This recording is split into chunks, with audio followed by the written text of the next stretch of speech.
તો મિડલ ઈસ્ટના યુદ્ધથી ગુજરાતના એક્સપોર્ટરો પાયમાલ થઈ રહ્યા છે। સરકાર પાસે ખાસ પેકેજ જાહેર કરવાની કોંગ્રેસની માંગ છે।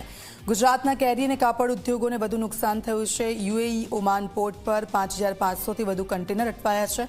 કન્ટેનર પાછા લાવવા 275 કરોડનો ખર્ચ થશે। કન્ટેનર રિટર્ન લાવવાનો ચાર્જ માફ થાય છે। જો આ યુદ્ધ લંબાશે તો એનું નુકસાન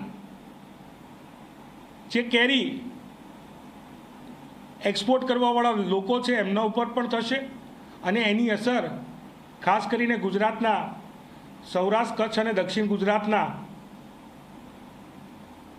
આંબાની ખેતી કરનારા ખેડૂતો ઉપર પણ થશે કે ગાર્મેન્ટ ઉદ્યોગ જોડે સંકળાયેલા લોકોની પરિસ્થિતિ એ છે કે તેમના કન્ટેનરો સમયસર નથી પહોંચ્યા, અટવાઈ ગયા છે અને ભીતિ છે કે ગાર્મેન્ટ ઉદ્યોગના લોકોને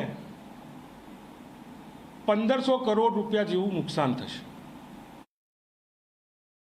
5500 કન્ટેનર હોય તો 275 કરોડ રૂપિયા જેટલી રકમનો ખર્ચ પાછા એ કન્ટેનર પાછા લાવવા માટે એક્સપોર્ટરોએ ખર્ચ કરો। આ યુદ્ધની લાંબા ગાળાની ખૂબ મોટી નુકસાની ક્યાંક ને ક્યાંક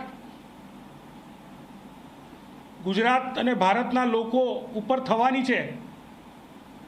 ત્યારે સરકાર સમક્ષ માંગ કરીએ છીએ કે બેક ટુ ટાઉન જે કન્ટેનરો આવવાના છે તેની ઉપર વોર સરચાર્જ ન લગાવવામાં આવે।